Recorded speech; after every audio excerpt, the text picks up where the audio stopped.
So this one says, consider a mountain range above the grid where x is between 0 and 5 and y is between 0 and 8. Distance is measured in miles. Okay. The elevation above sea level at the point xy is given by, so elevation, I don't know why you wouldn't use an E instead of an H, but elevation at the point xy is given by h of xy. It's equal to 10 plus, sorry, 10, I'm going to write it slightly backwards. 10 plus y squared minus x squared over 40. Welcome, welcome. Thank you. We're going over problems 3 from the second double integral handout. And so the question first, so the first question I think is pretty straightforward, just to find the elevation at the points. So we want to find the elevation at 0, 0, 4, 2, and 0, 8. So we're just going to plug those numbers into the function. So h of 0, 0 is 10 plus 0 minus 0 over 40, which is 1/4 of a mile. So at the origin, the elevation is 1/4 mile high. And then we can do the same for this. h of 4, 2 would be, so I remember I got my x and my y backwards here. So it's 10 plus 2 squared minus 4 squared over 40, which is going to be 10 plus 6 plus 4 minus 16. That's going to be a negative number. It's going to be negative 2 over 40, which would be negative 1/20 of a mile. Which I guess is possible, right? You can certainly have below sea level in a mountain range. It's not like unheard of. And then finally, h of 0, 8. I would plug in 8 for y, 0 for x, and I get something, right? 10 plus 64 is 74 over 40. Sure, we can reduce that to 37 over 20. Okay, but that's not really the point. The point is to compute the average elevation of the mountain range. So that's how you use the ones when they're given the points? Right, yeah. Then I just overcomplicated. Sure, yeah, they were really just saying, here's the elevation function, find the elevation. And then as far as finding the average elevation, so average blank, right? Average elevation, average function value, average, basically we're just finding the average of the function. So average, in this case, elevation, but more generally, the average of the function is just going to be the double integral of the function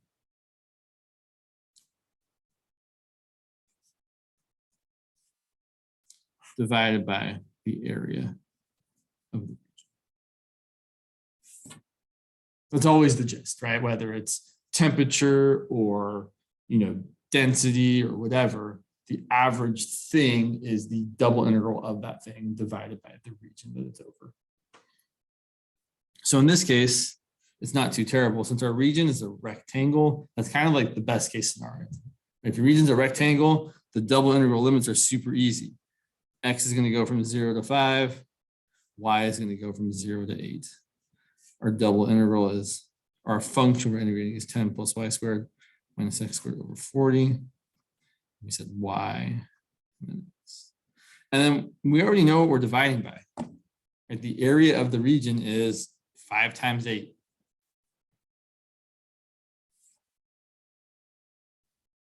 And I would do a couple of things before I started integrating. I would bring out the 1 over 40 and divide by 40. So really I'm dividing by 40 squared. So 1 over 40 squared. And then I have my double integral of 10 plus y squared minus x squared. And then the rest is not too terrible. 40 squared is 1600. And then we'd integrate with respect to y. So we're going to get 10y plus y cubed over 3 minus x squared y from 0 to 8. Of course, not enough room. Never enough room. So then that's going to be 1 over 1600. Plugging in 8, I'm going to get 10 times 8 is 80. 8 cubed. Okay, 8 cubed is 512. Really just the power of 2, right? So one quick aside here. Knowing your powers of 2 comes up relatively often. I would encourage you to know them up to 10. So 2, 4, 8, 16, 32, 64, 128, 256, 512, and then 1024. They're worthwhile. But that's how I knew that that was going to be 512, because I saw that 8 to the third was really 2 to the third to the third, which is 2 to the 9th, which is the one you get before you get to 2 to the 10th, which is 1024. Or you could also just use a calculator like a normal person. Right, that is also fine. And then the x, and then we do it again. So now we're integrating with respect to x, so we get, let's see, 80x plus 512 over 3x. I guess I could have combined those, but that seems like I didn't really want to do that. Minus 8x cubed over 3, 0 to 5, and then you get something gross, right? 1 over 1600. 80 times 5 is 400. 512 times 5. 512 times 5 is 512 times 10 and then divided by 2. So 5,120 divided by 2. Let's just put the 2 in the bottom. And then minus 8 times 5 cubed is 125 times 8 is 1,000. Sure. Right, this last part, like all this dirtling around here, is not the point.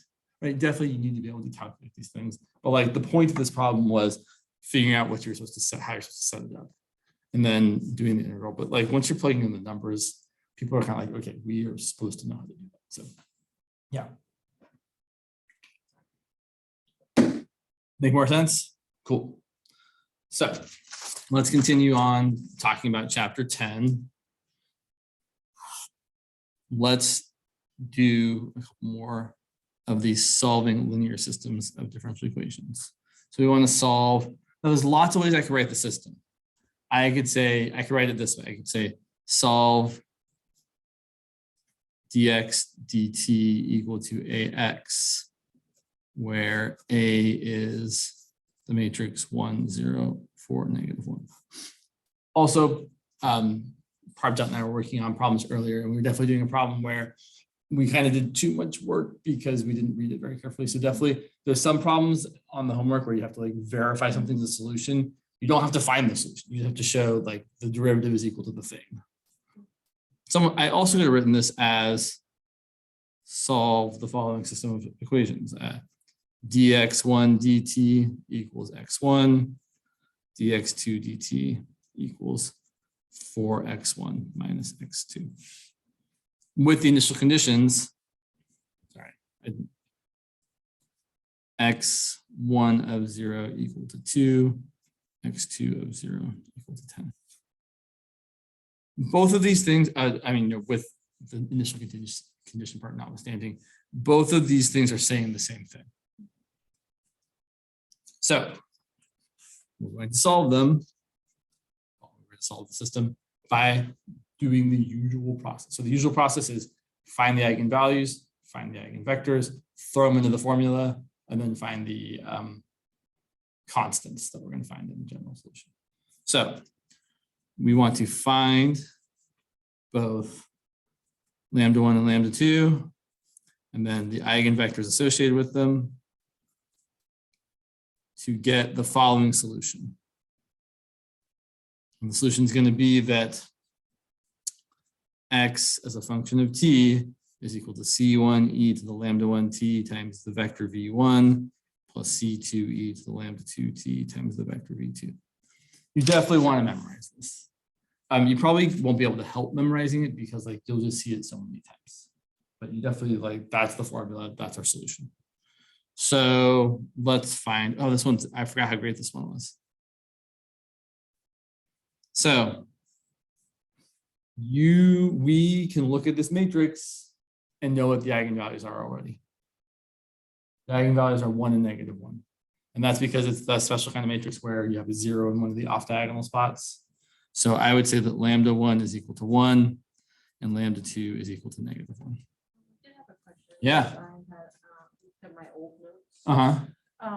What is the formula? I think it's like 4 determinant minus trace squared. Uh-huh. What is that for? So that formula is for determining what kind of solution you have. So there's this thing. So he was talking about this in class last week, where the couple things to know, and actually this is probably worthwhile. So a couple asides here. The trace of your matrix, it can be found by adding up the off diagonal elements, but you can also find it by adding up, the diagonal elements, apologies. You can also get it by adding up the eigenvalues. Now, in this case, they happen to be the same, right? Meaning literally the eigenvalues are the diagonal elements. But even for a matrix like this, like for say, if you had something like A equal to 1, 2, 3, 4. I know the trace is equal to 5 because it's 1 plus 4, but I also know that whatever the eigenvalues are, they have to add up to that. I know that the determinant is 4 minus 6, which is -2, and whatever the eigenvalues are, they're going to multiply to that, which is kind of cool. So what we, oh yeah, question. So the trace of a matrix is literally just you add the two diagonal elements together, or if it's a bigger matrix, you add, if it's a bigger square matrix, you're just adding the diagonal entries. So for example, right, in this matrix here, the trace of this matrix is 1 plus 7. To graph what? The phase. So we're getting there. We're definitely going to get there with this example, but we need to do the other things first. But yes, for sure. Now, I should say, you can totally graph the phase plane if you just know the eigenvalues and eigenvectors. But we're going to talk about the solution too, because it's kind of big picture. But you had asked a good, well, yeah. So you had asked a question that I do feel like is worth answering. So if you recall, last time we talked about how essentially you can find the eigenvalues either by doing the usual thing, or you can find them by using this formula, which is that the eigenvalues are equal to the trace, which I mean, so it's very, very standard to use this symbol for the trace and delta for the determinant. So it's the trace plus or minus the square root of the trace squared minus 4 times the determinant all over 2. I think that's what you might be thinking of with the trace squared minus 4 times the determinant. And okay. Big picture, the eigenvalues determine what kind of solution we have, meaning they're going to determine whether our solution is stable or unstable, whether it's a spiral or whether it's a node, meaning, well, spiral obviously means you're spiraling outwards, and a node means you're either all going in towards your thing or all going away from your thing, or if we have a saddle. And it's all based on whether or not these eigenvalues are positive or negative, or real or unreal. And as you might notice, it all kind of boils down to what's happening in here, right? If what's happening in here is positive, then your eigenvalues are going to be real. And then they're going to depend on whether or not they're both, whether or not the whole thing's positive or negative or one of each. On the other hand, if this part here is negative, then your eigenvalues are going to be imaginary, and then you're going to be having a spiral. But yeah, so that's kind of why there's this focus on this thing here, which we'll come back around to. So for this one, our eigenvalues are not too terrible. Our eigenvectors, real quick. So if I'm going to find the first one, 1, 0, 4, -1 times xy equal to 1 times xy. I'm going to end up getting, so this is where things, we have to be a little bit careful. Whenever there's a 0 in your matrix in one of these spots, I encourage you to be a little bit extra careful. I'm going to get the equations x equal to x and 4x minus y equal to y. This first equation here doesn't help me at all, right? X equal to x, well, yeah, that's true, but it doesn't tell me what x or y actually is. But the second equation is helpful. I'm going to get 4x equal to 2y or 2x equal to y. So my eigenvector, I'm going to let x equal 1, and then I'm going to get y equal to 2. So my first eigenvector is 1, 2.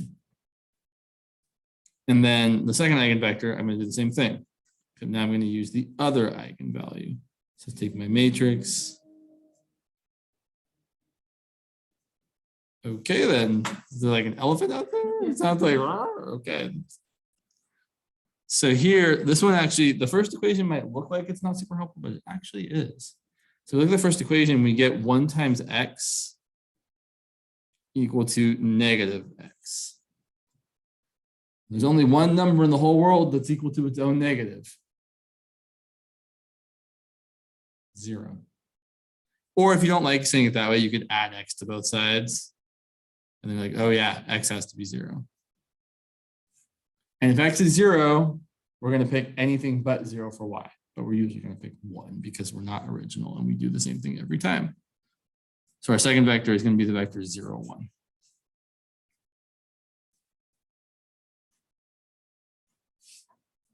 And there we have it. We have our eigenvectors, we have our eigenvalues, and our general solution. Let's write it on a new page because I know you have to write more anyway.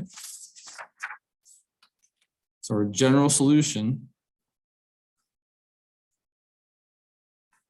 is the following. It's going to be x, as a function of time, is equal to, I don't know what C1 and C2 are yet though. We do know everything else. C1 e to the lambda 1 was 1. Sorry, I'm pointing at things you can't see.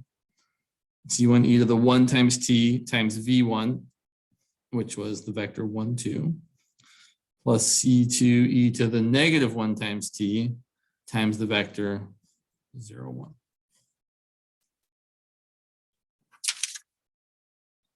Yes. Right. So this was a special case. So in this particular case, when you have a 0 here or a 0 here, the eigenvalues are just the diagonals. So I was trying to skip doing the work because I'm lazy. Isn't there one where it's like you times it by the eigenvalues and then it's like 1 minus like the lambda and then like minus like 4. Right. So like what we usually do to find the eigenvalues is we do like the determinant of a minus lambda I. Is that what you're talking about? Mm-hmm. And then so that would be in this case, 1 minus lambda, 0, 4, negative 1 minus lambda, determinant of that. But look here, look at this determinant. I know it's hard to see. Let me zoom a little bit. If we look at this here, the determinant of this matrix is that times that minus that times that, but 0 times 4 is 0. And if we set that equal to 0, look, it's already factored for us. 1 minus lambda times negative 1 minus lambda equal to 0. Well, clearly we're going to get lambda equal to 1 and lambda equal to negative 1. So whenever you have a 0 in your upper right corner or your lower left corner, the eigenvalues automatically get to be just the diagonal elements, which happens not infrequently. So sometimes sometimes your teacher will like give you a problem where they're kind of trying to help you out. They're like, I'm going to make this one a little easier. I'm going to make it be a 0 up there, or I should say a 0 up there, or a 0. Yeah, right, yeah. A 0 up there or a 0 down there, and they're trying to help you out. They're trying to make the problems like so you don't actually have to do the work of finding the eigenvalues. But yeah.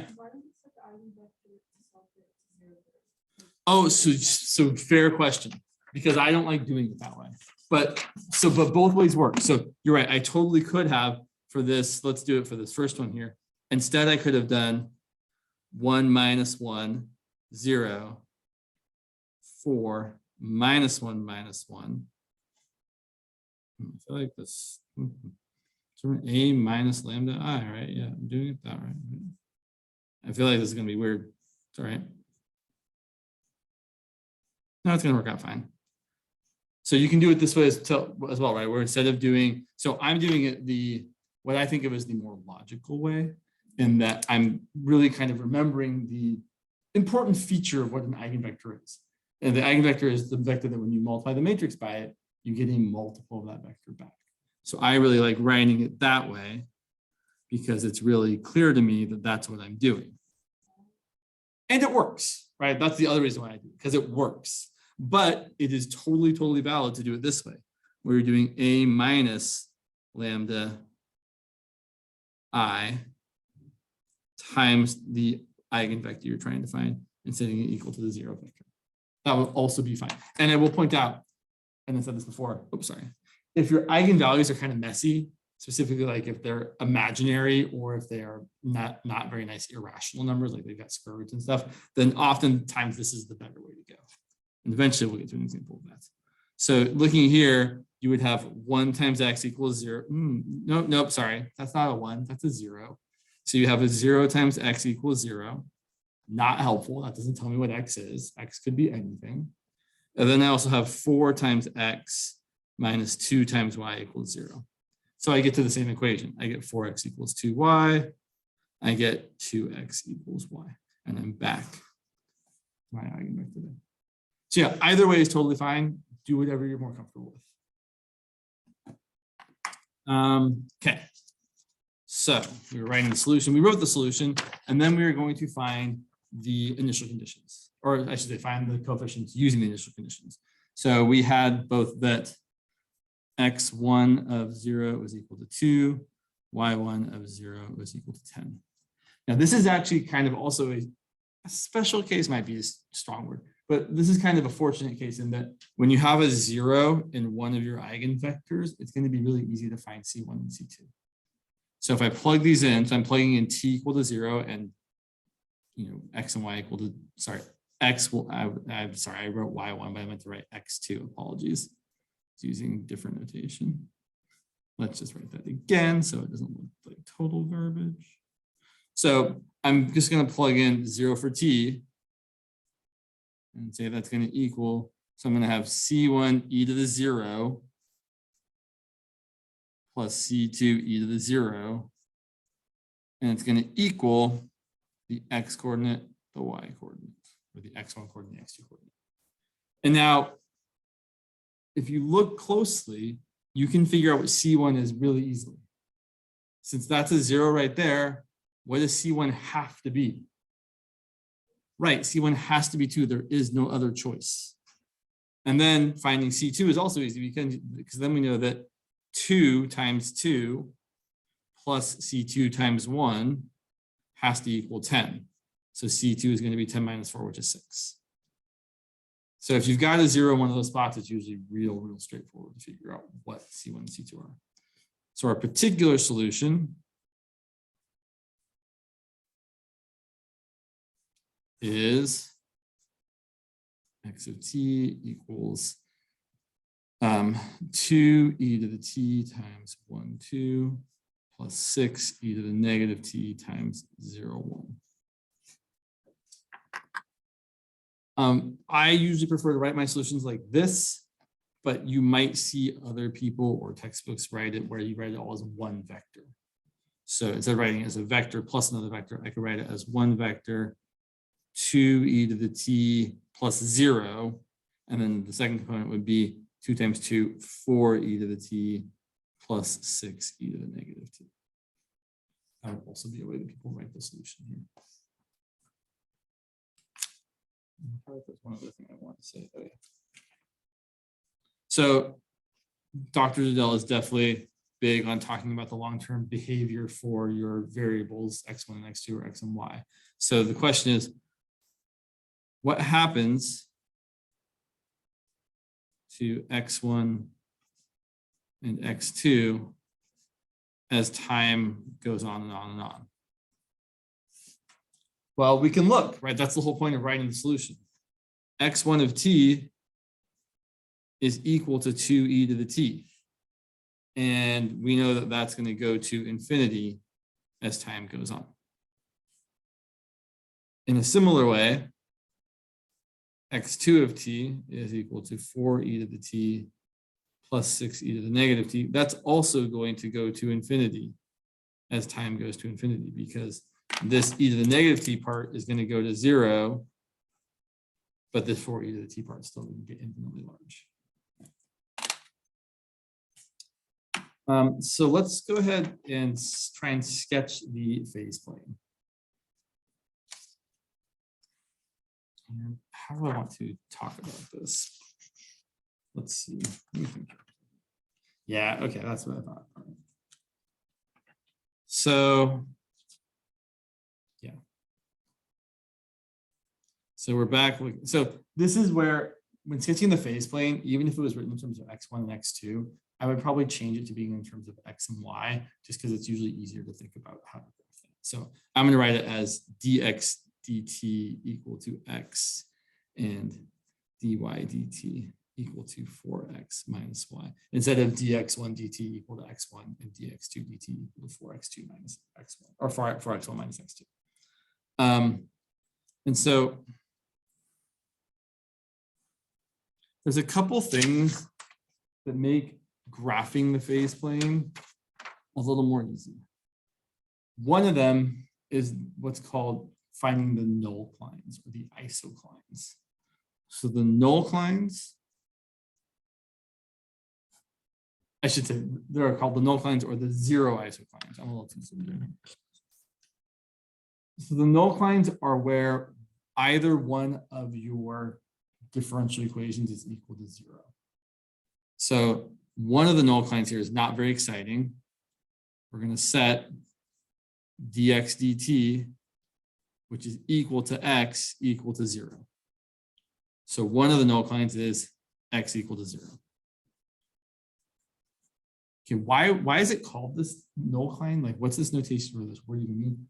It means that on that line, x equal to 0, there's no change in one of the directions, right? On this line, dx dt is equal to 0, meaning your direction field arrows aren't going to be going right or left because there is no change in the x direction. In a similar way, if we set the other equation equal to 0, well, I can find the line that makes more sense for me to draw. I'm going to get y equal to 4x. So along this line, there's no change in the y direction because all of the because dy dt is equal to 0. So along this line, all the arrows are purely vertical, meaning they point either completely up or completely down. And on this line, all the arrows are completely horizontal.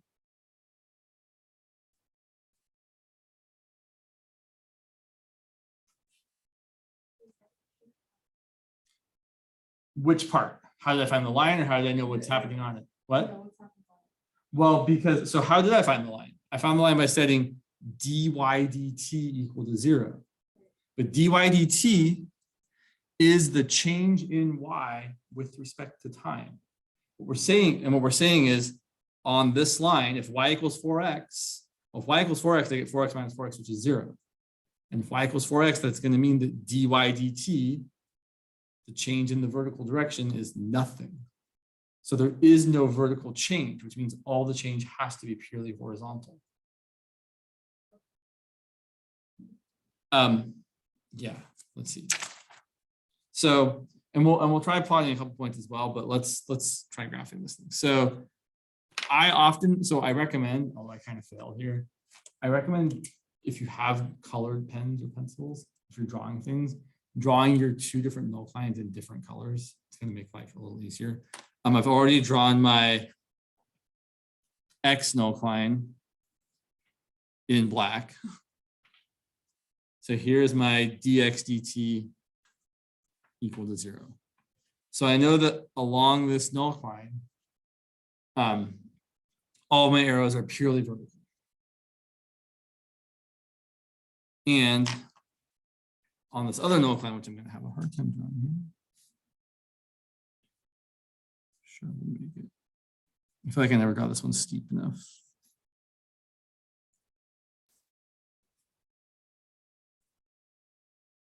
So there's my other nullcline. The line y equals 4x, where dy dt equals 0. And I know that on this nullcline, all of my arrows have to be horizontal.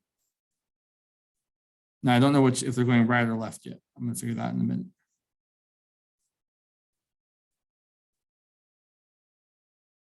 And on this nullcline, all of my arrows are vertical, which is not super helpful because they're in like the same direction as the nullcline. So I need a direction for this in a minute. Okay. Whoops. Well, it's really tilted. Sorry. The other thing that's helpful to draw are the eigenlines. The eigenlines are literally the lines that the eigenvectors would go through. So if you look back at what we did before, one of our eigenvectors was the vector 1, 2. So we go over 1 and up 2. So this is where I have to be a little bit careful. I went over 1. It's just now it's sort of like, where are my marks? Sure. I called that one 4. This is where my picture is going to be a little bit dicey here. I'm going to make it a little bit exaggerated.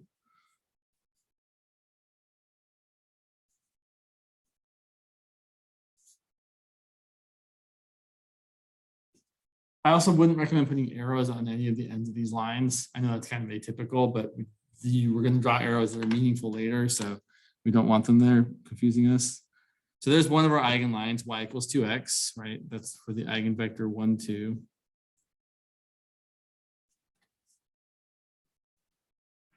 And then the other eigenvector was 0, 1.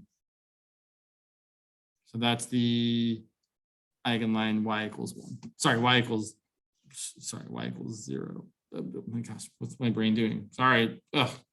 0, 1, you're going straight up. That's the line x equals 0. Apologies. Which is also our null line, which is a little confusing maybe. That doesn't always happen, but it sometimes happens. Okay, so here's what's happening.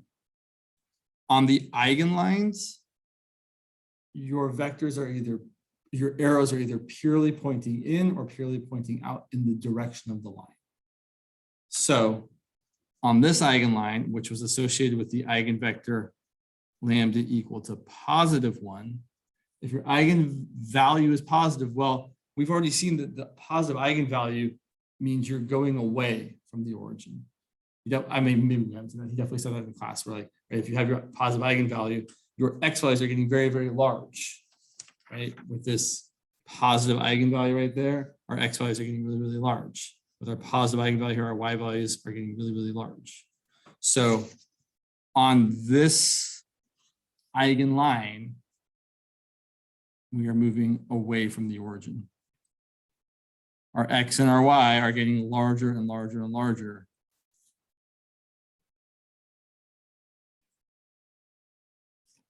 On the other hand, on this eigenline, where the eigenvalue is negative,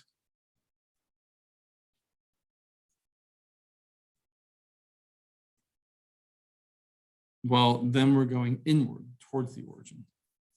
So we're going to look like that.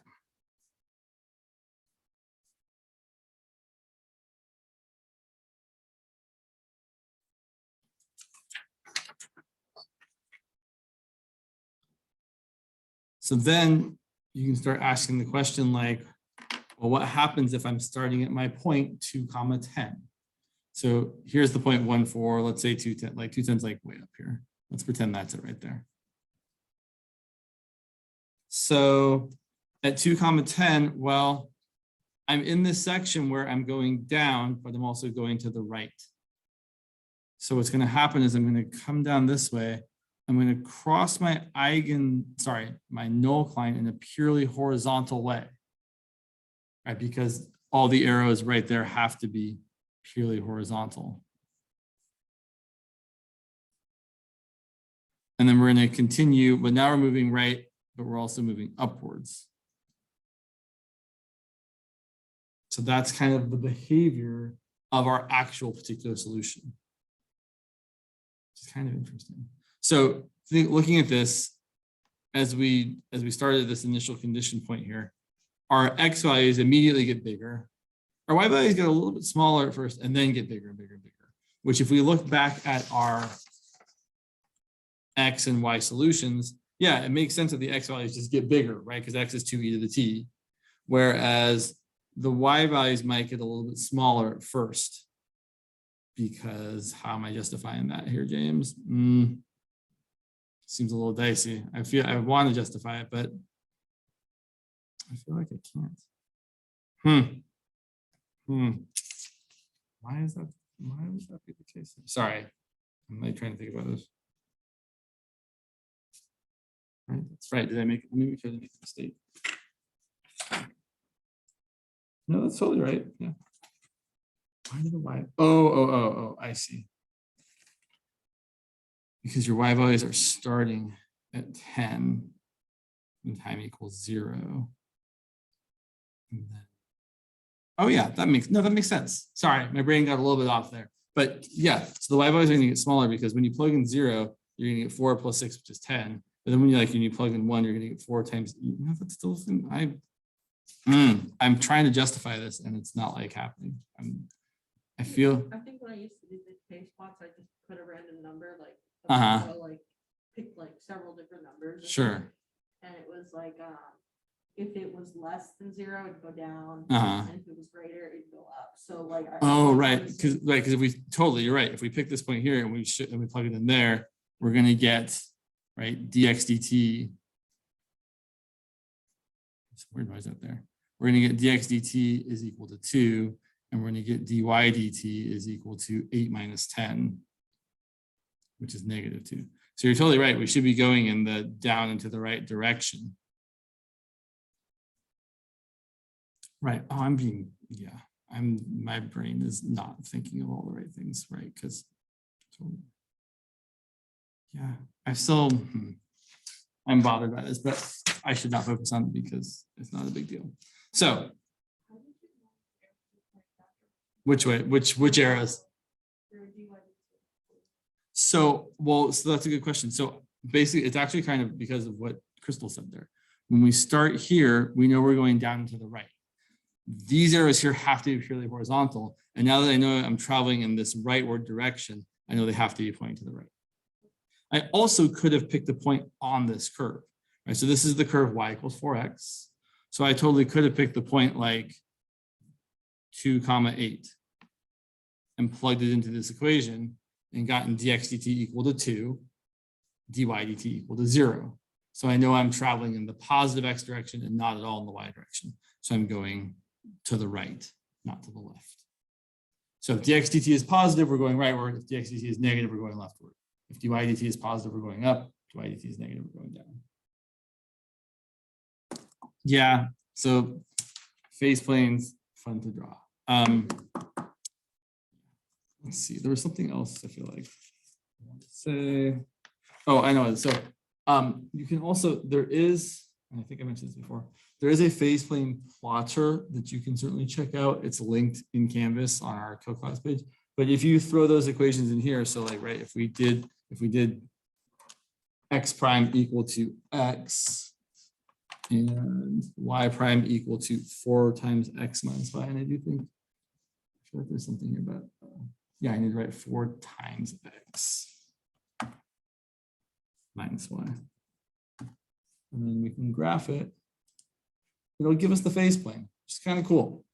So you can kind of see, oh yeah, look, they're all going down this way. They're all going up this way. Along the line y equals 2x, they're all kind of pointing in the direction of y equals 2x.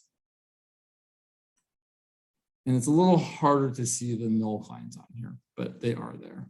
There are other things you can download that are a little more powerful, called, I think it's called P-plane. If you want to download that, I encourage you to do so, but you probably won't have a whole lot of call to be using do it on just the single side. Oh yeah? Yeah, I didn't like drawing that whole thing. Sure, right. No, it's a pain to draw.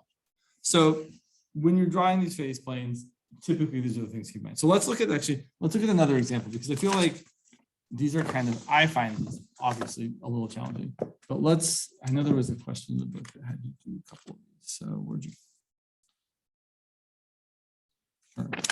Yeah, I like this one. So let's say we were looking at something like problem 13 from the textbook, from section 10.2.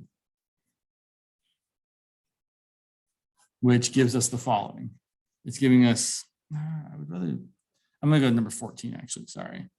So 14, none of these are what I want. I guess I can just make it up. Sure, let's make one up. So let's say that we have lambda 1 equal to 2. Let's try that again. Let's say we're given lambda 1 equal to 2, lambda 2, sorry, negative 2, apologies. Lambda 2 equal to negative 3.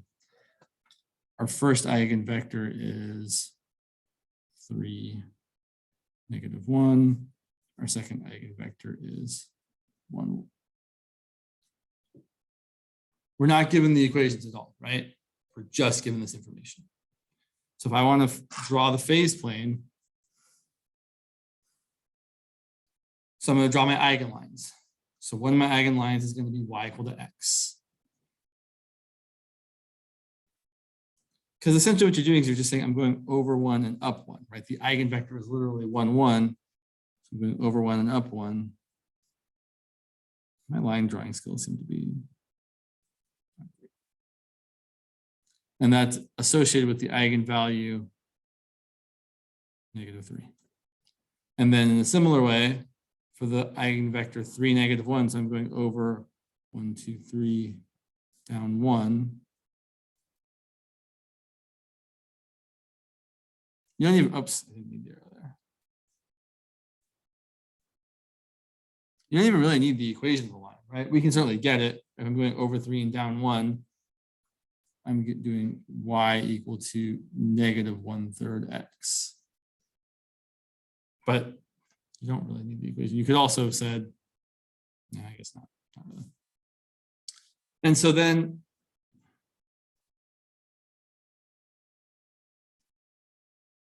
since both the eigenvalues are negative, all the arrows are pointing inward.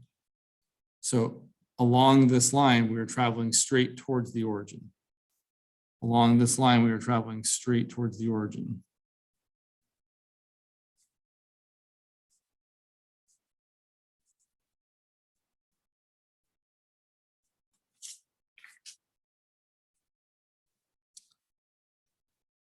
And then I think that's all we really need to draw. But you could also, like, right, if you had some other point, it's going to go in towards the origin, right? Because everything is pointing inwards here. This is definitely a situation where we have a stable equilibrium. I'm not sure how I used to do it, but I used to have the face plot where it's only on one side, and then the y's would be like dotted. When you say one side, I'm not sure what you mean. So it's just like the whole. Just like the right side? Yeah. Okay. The right side, and then like my y's would be like if it was 1 for y, I would put like the dashed line on there. Sure. And then I'd solve for like okay. If it was less than, then my face plot would go like that. Okay. But if I did a number, like say it was 3 and then like something between 2 and 1 was upwards, I go like that, and then I know what directions go in. So it would be like, oh, this goes like that. Totally. And then like this one goes like that. So. Sure. No, that definitely works as well. Something. I'm not sure how I used to do it. Right. I know it's. What I really wanted to say about this, and these words are over here. We're almost out of time. So I should point out 2 things. First of all, if we were going to try and write the system of solutions, it would look something like this. It would be C1e to the -2 times, -2t times V1 plus C2e to the -3t times V2. And here we can see that the reason we get stability is because as t goes to infinity, well, both of these are going to go to 0, right? Our x1 of t, which would be C1e to the -2t times 3 plus C2e to the -3t times 1, both of those are going to go to 0 as t goes to infinity. And so does the other equation, the second coordinate, C1e to the -2t times -1 plus C2e to the -3t times 1. That also goes to 0 as t goes to infinity. So we can see that when both of our eigenvalues are negative, we definitely get stability because both of the equations are going to go to 0, which is what our equilibrium is. What I wanted to say, and this is what I'll leave you with, is that the eigenlines which are these things here, right? The lines that the eigenvectors would lie on. The eigenlines are the strongest lines of attraction or repulsion to the equilibrium. So vectors on eigenlines associated with negative eigenvalues point inward, they are attracted to the origin, and vectors on eigenlines associated with positive eigenvalues are repelled and they point away. Specifically, exactly in the direction of the eigenvector. So if your initial condition is on an eigenvector, you just go boom, straight towards the origin, or straight away if it's a positive eigenvalue. Whereas if you're trying to draw the trajectory starting somewhere like here, you don't get to go straight to the origin. You get kind of pushed slightly one way versus the other. So if you wanted to, like, we could pick a point, right? Like we could plug in the point. We could, but I'm not going to because it's 2 o'clock and I should let you go.